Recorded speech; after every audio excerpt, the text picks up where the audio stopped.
What if you woke up one morning and found you'd been reborn as a Tyrannosaurus Rex? Could you survive and crush your way to the top of the modern food chain? But here's the catch. You don't wake up as the 8-ton monster from the movies. You wake up as a juvenile, long-legged, lean, built to run. You open your eyes in tall golden grass under a blinding African sun, on an open plain that runs flat to the horizon, and the only thing your body knows for certain is that it is starving. And the modern world humbles you within the hour. Every instinct says the same thing. You were built to run prey down, so run. You pick out a herd of gazelle and you charge. And the plain answers with a lesson in pure speed. The gazelle don't just flee, they vanish, hitting 50-60 miles an hour. You are fast for a predator, but this is open ground. And open ground in the modern world belongs to animals that have spent millions of years learning to outrun everything with teeth. The sun cooks your dark body, your lungs burn, and the herds drift back to grazing 100 yards off. Watching you, completely unafraid, you survive the only way you can.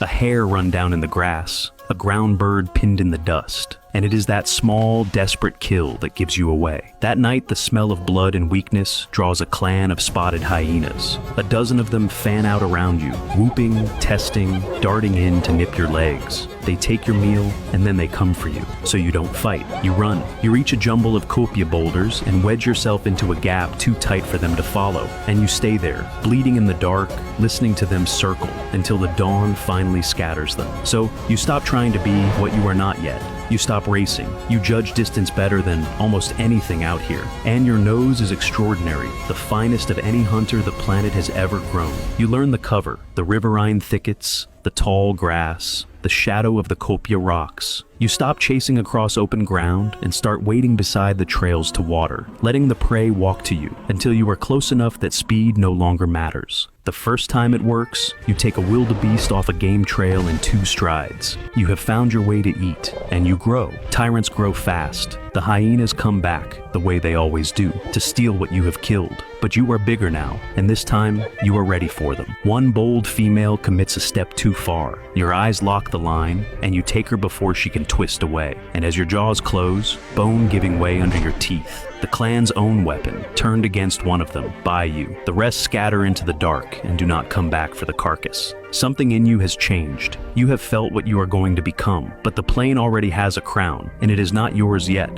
A lion pride rules this stretch of savanna, and they are not the brainless muscle of old movies. They hunt as one, they flank, they read each other, they go for the legs and the back, the places where numbers can hurt something large. This plain is not big enough for 2 kings. The dry season forces the question. The water shrinks to a single muddy hole, and everything that wants to live is funneled toward it. The herds, the pride, and you. You have taken kill after kill from them all season, and the pride is starving and furious. And at that last waterhole, they decide to end you. They come from every side at once, the way only a pride can. One lioness takes your leg, another rides your back, raking for your spine, and for a few seconds, the whole modern food chain is on top of you, and the old fear floods back.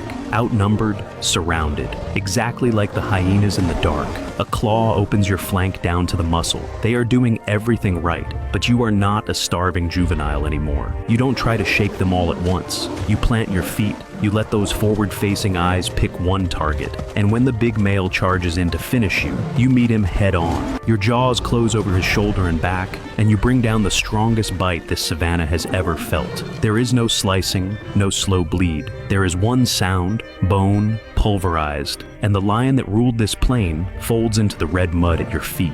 The pride feels it land, and they do the one smart thing left to them. They break, and they melt into the grass. Not out of fear, out of arithmetic. The price of this water just became more than any of them can pay. After that, the savanna rearranges itself around you. The pride moves its territory miles down the valley. The hyenas fall silent when your shadow crosses the grass. The herds post lookouts for a shape that has no name in any of their instincts. Nothing has been wiped out. They have all simply learned the new rule of this plain. The crown has changed heads. Follow Planet Office so you don't miss the next prehistoric file.